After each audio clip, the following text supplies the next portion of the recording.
Hey guys, welcome back. Welcome back to another English lesson. This is our third and last section or last analysis on JNU'S 2019 question paper.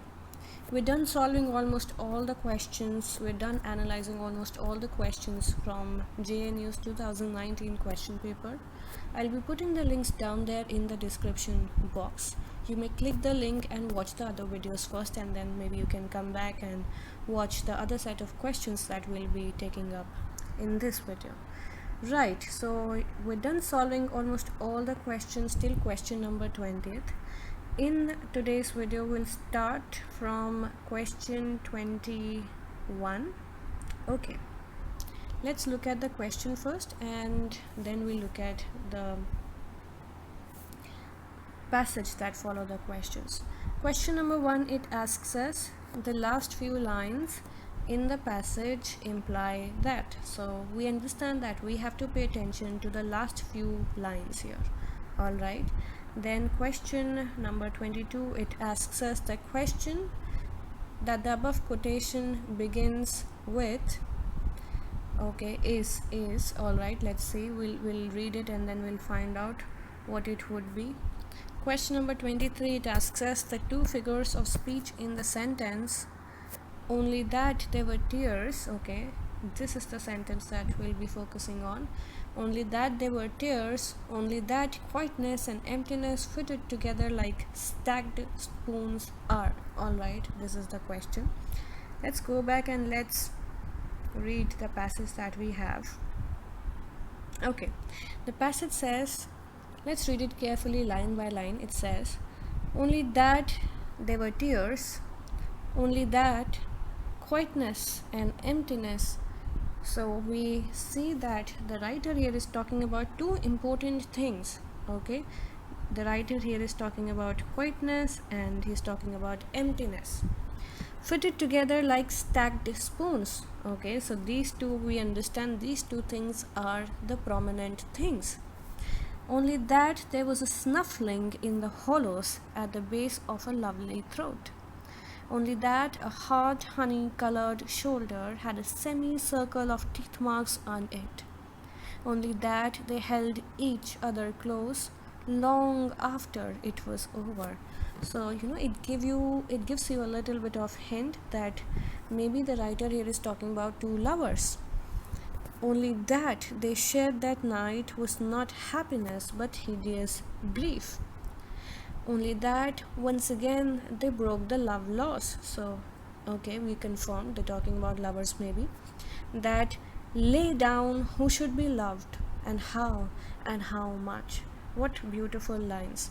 So yeah, coming back to my first important favorite thing, and that is, I've repeated this thing numerous times, that these passages are not coming from any random spaces. You should be able to identify what are the important things or what are the important stuff that you should be taking in for your examination. And this passage again is not from any random space. This passage comes from a very, very important book by Arundhati Roy, that is The God of Small Things. Anybody who's read this book will be able to identify, also will be able to solve the questions that follow the passage if you're a good reader or if you have read the book previously. So coming back, but I'll be trying to solve these questions from the perspective of those students who have never read these books, and I know a lot of you don't read, so we'll be looking at the questions from that perspective. Let's suppose if you don't know from where this passage is coming from, how will you then approach the passage? Okay, it says the last few lines in the passage imply that. So the examiner has already mentioned that we have to focus on the last few lines of the passage. Point number A, it says, okay, first of all, let's look at the last few lines. What are the last lines? Only that once again they broke the love laws, they lay down who should be loved and how much. Okay, these are the last lines. Now the last few lines in this passage imply that. Point number A, all societies must have laws about who to love and how much. Okay. Point number B, it says everyone should obey the laws set down about love. All right. point number C, it says, it is ironical that there should be laws about who should be loved, how and how much. Okay.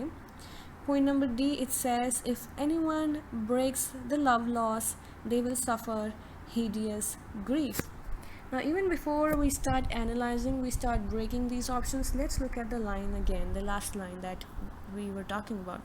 Only that once again, they broke the love laws that lay down who should be loved and how much.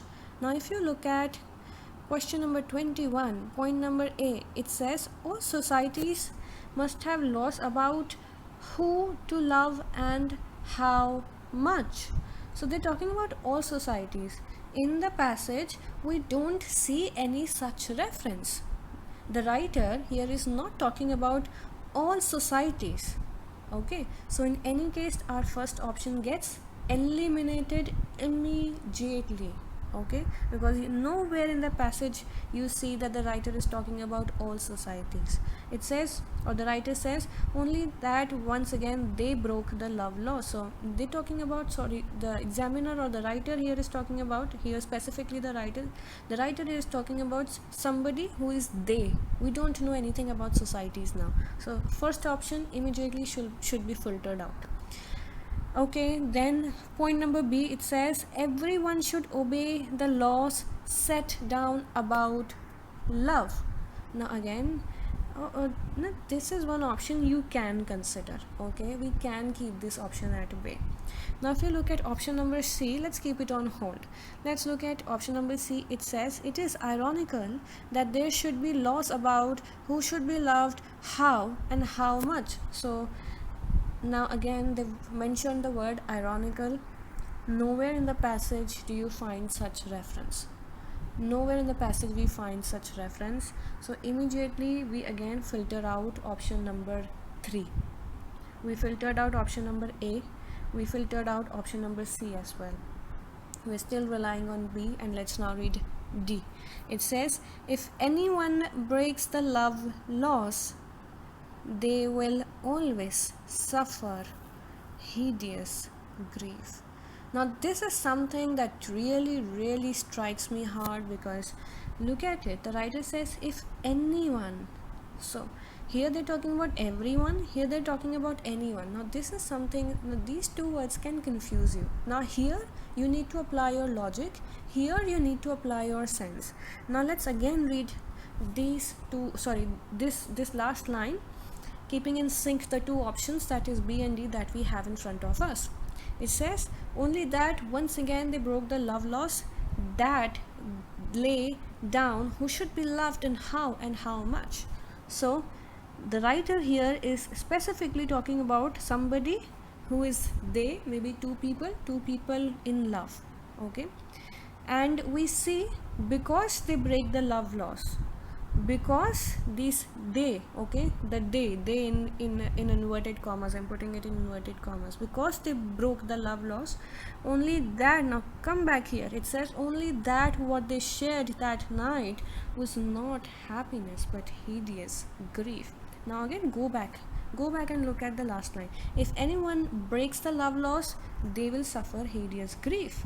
Yes, okay, we can consider this option as well, but we cannot take it wholly, entirely, completely. Why? Because our option number D in any case explains everything that is not only put forward in this line but also in these set of lines.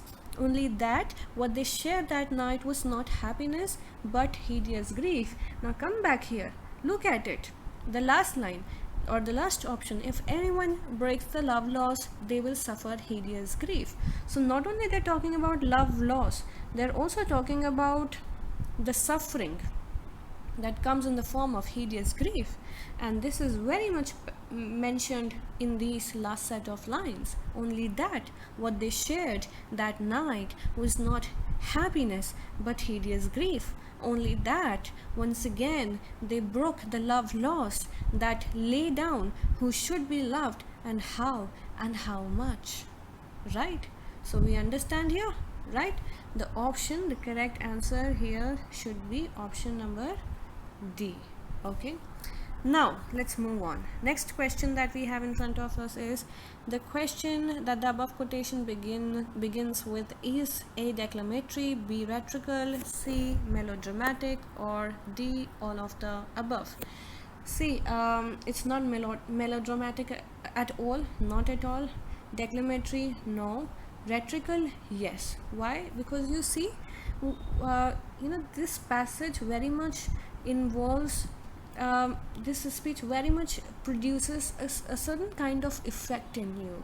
Okay, when any speech, when any form of writing, it produces any sort of effect upon you, okay, that is rhetorical in nature. So here the correct answer should be B. Okay, you have to close your eyes and mark this answer. Okay, because you need to understand the tone of the passage in order to be able to identify questions like these. Okay, you see the tone of the passage, look at the tone. Don't you think that this passage produces some kind of effect? This speech produces some kind of effect. Okay, and the moment any form of writing does that, it's rhetorical in nature. So here our answer should be B, that is rhetorical. Okay, a very easy question. I can say, okay, this question might confuse you. That is question number 21, but 22 is pretty easy in nature. If you're a good reader, you'll be able to identify that. Question number 23, it says the two figures of speech in the sentence, only that there were tears, only that quietness and emptiness fitted together like stacked spoons. The correct answer here is going to be A, that is personification and simile. First of all, why am I using the word simile? Because you see the involvement of like here, and the moment you see that, you know the correct answer should be simile. But if you're looking at personification, what is personification? It is a thing or idea that is given human-like characteristic or human-like quality, and you see the involvement of personification in the entire passage. So A, of course, personification and simile is the very correct answer. Okay, so we're done with passage number, the set of questions that follow this passage, that is from question number 21 to 23. Now let's move on and let's try looking at question number 24. Alright, now we're done solving till question number 23. Now we will begin solving everything from, or the next set of questions, that is from question number 24. Now do you see that we have this long stanza in front of us? Now again, this stanza does not come from any random space. It comes from this very beautiful long poem by Thomas Gray called Elegy Written in a Country Churchyard. Because I don't have a lot of time and have to go about solving all of these questions also for you, it's your homework that you go back and read this poem. Okay, a very simple, beautiful, plain, lovely poem. You can do it on your own. Okay, but read this poem because this is a very important poem. Even before we understand what this stanza is about, let's look at the questions first. Question number 1 or 24, here they ask us lines 5 to 8 are best described as. Then they're talking about somebody called Hampden, Milton, and Cromwell. They function as what? We'll figure that as well. In lines 9 to 10, again something in reference to lines, so you'll have to pay attention to these set of lines, that is number 1 from lines from 9 to 10, and then also lines from 5 to 8. Okay, now because I don't have that much time and I cannot make you understand the entire poem, I'll just brief it out for you. I'll give you tidbits of what this poem is about. Now this poem, Elegy Written in a Country Churchyard, written by Thomas Gray, it's a poem based on simple men living in these rural areas, their lives full of simplicity and absolute beauty, because there is no materialism in their life, because they don't have needs like us. Their life is absolutely simple, their life is filled with a lot of beauty, and this is what this poem is also about. Now I'll give you tidbits of what this poem basically is about. I'll give you a few pointers so that we can solve at least these set of questions that we have.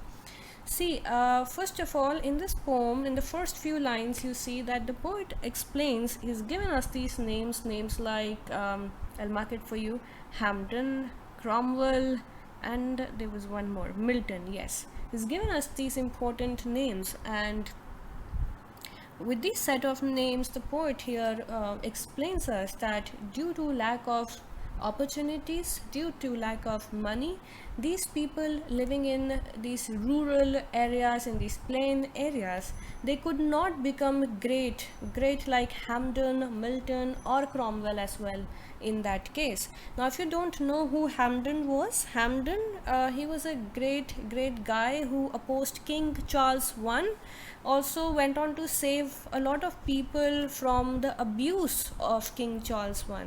Milton, of course, as we all know, a great poet, and Cromwell again, he served for British Parliament for a long time against King Charles.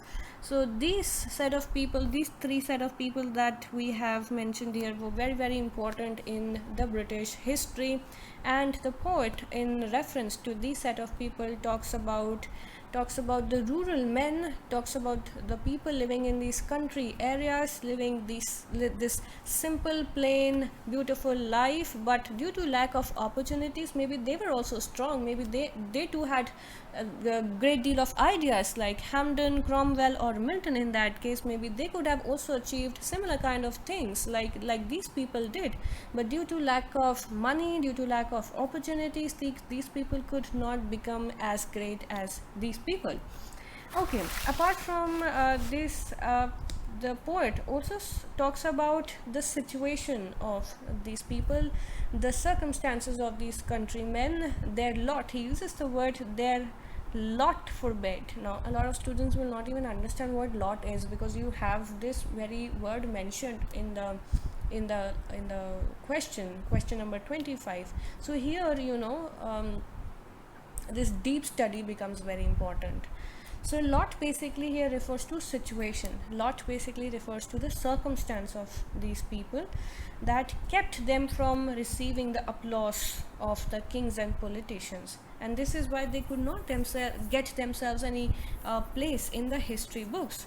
Because why? These villagers were extremely poor, and they all died unknown due to lack of money, due to lack of opportunities. Okay, so this is basically the crux of the poem. Their poverty, okay, the poverty of the villagers, it prevented them from becoming what they maybe wanted to. But the poet also goes on to say in the last set of lines, he goes on to say a very important thing, and he says that the poverty of these villagers did not prevent them from developing good virtues. Okay, and because of the development of these good virtues, these people, these countrymen, these plain basic simple people, they never committed any sort of crimes. Okay, so this is what the poet wants to highlight. He wants to highlight the simplicity of these countrymen, he wants to highlight the beauty of these countrymen, he wants to highlight their good virtues, he wants to highlight the fact that they kept themselves away from any kind of crimes. He wants to highlight that the lack of opportunities, the lack of money, it all kept them from receiving any kind of applause or any kind of appreciation from these kings and politicians. Why? Only because they were poor and they all died unknown. Okay, now so if you know at least this much, you will be able to solve these set of questions. But if you don't know the idea behind this poem, or if you don't know from where this poem is coming out from, what is this poem about, what is the background, you won't be able to identify the options or the correct answers. Okay, now that I've given you the basic idea, we'll now look at the questions. We have to keep in our mind that the poet in this entire stanza is talking about these rural countrymen, point number one. Point number two, he's talking about the lack of opportunities, the lack of money, which kept them away, which basically kept them from receiving the applause and the appreciation of the kings and politicians. Point number three, we have to remember that they all died unknown. Why? Because they were poor. And point number four, we also have to remember that their poverty did not prevent them from developing good virtues, and also the fact that they kept themselves away from committing any sorts of crimes. Now, question, so we come to an understanding that the poet basically wants to highlight the beauty, he wants to highlight the simplicity of these countrymen in this very stanza that we have in front of us. Okay, question number 24, it says lines 5 to 8 are best described as, point number A, the achievements of their, okay, even before we look at the options, let's go back and let's see what these lines are about. So we have line number 1, 2, 3, 4, 5. The applause of the listing senates to command, the threats of pain and ruin to despise, to scatter plenty over a smiling land, and read their history in the nation's eye, their lot forbade nor circumscribed alone. So these are lines 5 to 8. Yeah. Coming back, option number A, it asks us that it talks about 5 to 8, lines 5 to 8. They talk about, point number A, the achievement of their history most valued in the nation's eyes. Point number B, a list of potential accomplishments that their Lord forbade. C, positive proof of their growing virtues. Or D, belated attempts to atone for their crimes. I've already told you that the poet in these set of lines, in if you start reading these stanzas, this is stanza, and especially these lines number 5 to 8, you will identify that the poet, he talks about their good virtues, but how their circumstances, okay, the circumstances forbade them from achieving anything that they wanted to. So here point number B is the right answer, that is a list of potential accomplishments that their lot forbade. Lot here is the situation, lot here is the circumstances, lot here is the poverty of these countrymen, of these rural people. So we have to remember this. So if it's something that you can figure out only if you've read the poem. Okay, so you have to go back and read this poem for yourself, only then you'll be able to identify what the poet basically here wants to talk about. He basically wants to talk about their virtues. Okay, he wants to talk about the potential accomplishments of these countrymen, and how their own circumstances, how their very own poverty prevented them from achieving what they wanted to. Okay, now coming back, next question, we've already discussed who Hampden, Milton and Cromwell were. So Hampden, I've already told you, he opposed King Charles I and saved people from his abuse. Milton, a great poet, and Cromwell also, who worked as a leader for the British Parliament. So point number A, it asks us, they are what? Proper nouns used generically. Okay, I can consider this because they're using these words, or they're asking about these names in general. So look at the word function, so we can consider point number A here. Point number B, it asks us compound subjects of an independent clause. No. Place references that mark historic battle sites. Not at all. Point number D, the actual names of the individuals to here may rest. No, here may rest, it spoils the statement, so we're not gonna take D as well. But there is no doubt about it, because we know that these three names, they're proper nouns used generically, they're used comprehensively in a group. Okay, generically means that they've been used comprehensively in a group. So point number A in any case is the most it's the fittest and it's the best answer that you can take up. So yeah, point number A, proper nouns used generically. Don't even need to get confused, very easy, we don't even need to think on this. Next, it asks us in lines 9 to 10 nor circumscribed, confined is best interpreted to mean that. Now again, a question based on your very own reading of the poem, on your very own understanding of the poem. Point number A, it says, circumstances determine whether we regard a given activity as good or evil. Okay. Point number B, it says, virtue consists of acting on good impulses and suppressing evil events. The poet did not mean this, so we're not going to take point number B at least. Point number C, circumstances prevented those described from doing deeds of greater evil as well as deeds of greater good. Yes, very much in favor of what the poet wants to say. He said this, their lot forbid. There was this line, if you want to look at it. Yeah, their lot forbid. So we understand. I've already given you this hint that the poet, in the last set of lines, he wants to talk about the circumstances of these people, the situation, their poverty, and how it kept them away from achieving what they wanted to, but it did not at all prevent them developing or prevent them from developing any sort of good virtues. Okay, so point number C, I did very much favor point number C here, which says circumstances prevented those. So they're talking about circumstances. Now a lot of students will get confused between A and C. If you know the meaning of the word lot there, circumstances determine whether we regard a given activity. Okay, this is a very general statement. You can consider this, but you cannot absolutely consider this. Why? Because the poet has already mentioned about the poverty, about their poverty stricken stage, and how it keeps them away from achieving what they wanted to, but it did not prevent them from developing any sort of good virtues.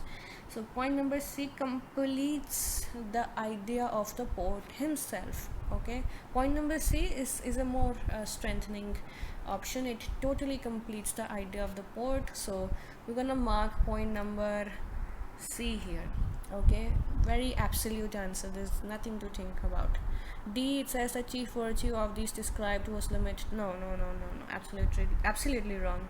B is also wrong. Now this confusion between A and C, you have to solve it for yourself, because the poet here talks about the virtues, circumstances in relation to the good virtues. Okay, so point number C is going to be the right answer. Okay, coming back to next set of questions, that is question number 27 to 30. I'm not gonna solve this question because I remember that I've already solved this question with you guys in the class, so I'm not gonna take these set of questions, that is question number 27 to 30. Again, it's based on this lovely beautiful poem by an Irish poet called S. Hannah, so I'm not gonna take these next set of questions 27 to 30. I remember that we've done it in the class. Now let's come back to question number 30.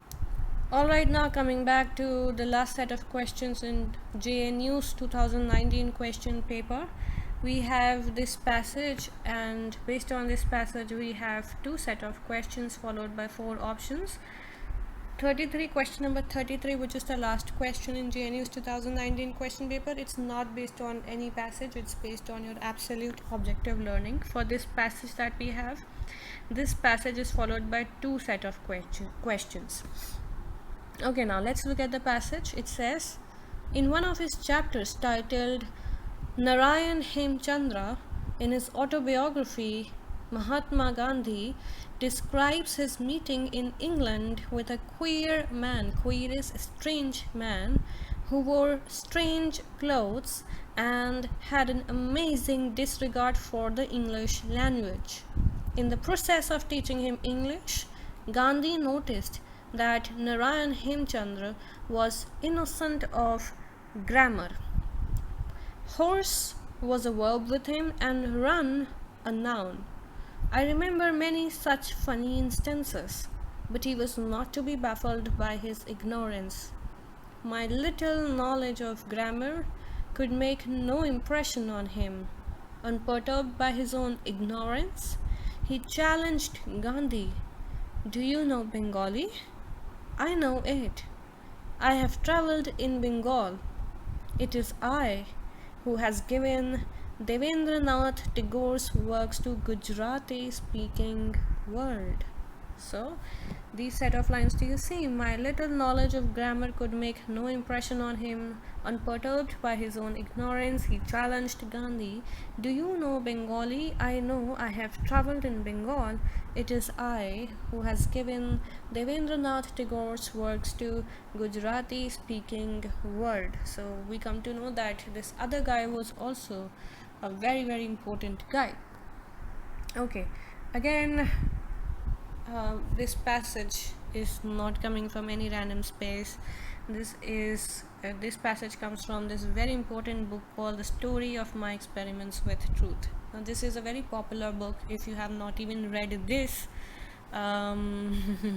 we cannot do anything about it. So so the question here is very direct. The quotations in the passage are from A. The Story of My Experiments with Truth, B. A Book on Gandhi by Rita Kothari, C. A Chapter on Narayan Hemchandra by Rita Kothari, or D. M.K. Gandhi's book on Bengali and Gujarati. It's A. The Story of My Experiments with Truth. Now, coming on to question, now let's look at question number 32. It says, which of the following would describe what the passage illustrates? Okay, so you have to again pay attention to this, because this is a very confusing question. The options here are quite confusing. Point number A, it asks us postmodernism and its disdain for purity in language. Now I think all the students will mark according to their set of knowledge that they have on these subjects. Point number B, the inability of Indians to speak English properly. I think a lot of students can mark this also, because in a way, see, it does talk about that. The passage does talk about the inability of Indians to speak English properly. But here we have to find an illustration to it. We have to identify if it is the only thing that the passage is talking about, or is there more to this passage. If there is more to this passage, then point number B is absolutely wrong. Point number C, M.K. Gandhi's respect for English language. Again, I did say only one thing. Is there more to this passage, or you just want to stick to this very aspect? I would say that yes, the passage does talk about this aspect as well, but my question to you is the passage only talking about this? So if you think it's not talking about only this idea, we'll filter this this option as well. So point number B and C we have eliminated. Point number D, the assertion of the importance of native languages. See, if you look at point number A, if you know what's the difference between postmodernism and the post-call works, you will not at all mark point number A if you've studied these theories, if you know what's the difference between these two ideas. So again, here your knowledge on literary criticism and theory becomes very important when you get options like these. Point number D, yes, very much. The passage, if you look at the last lines, it says, do you know Bengali? Here, do you know Bengali? I know it. I have travelled in Bengal. It is I who has given Devendranath Tagore's works to Gujarati speaking world. Yes, this passage very much asserts the importance of it asserts on the importance of native languages. Okay, so point number D is the absolute answer for question number 32. We've already filtered out these two options. If you've studied modernism, postmodernism and post-call, you will not at all mark this option at least. So yeah, the remaining one is D, and this is what the passage, if you look at the last lines, this is what the passage majorly talks about. So point number D is the right answer. Now moving on. Alright, now coming back to the last question that we have here in front of us. It asks us which of the sequences given after the list below matches items from the two lists correctly. Alright, now again a question based on your absolute objective learning. If you know that cunning of reason was given by Hegel, whole is the untrue by Adorno, penalty of evil by Arendt, and make it new, we don't even need to think, it's bound. So yeah, we're done solving JNU's 2019 question paper here. We'll be solving more of these question papers from various universities. Stay in touch and I'll see you later in my next video. Take care all.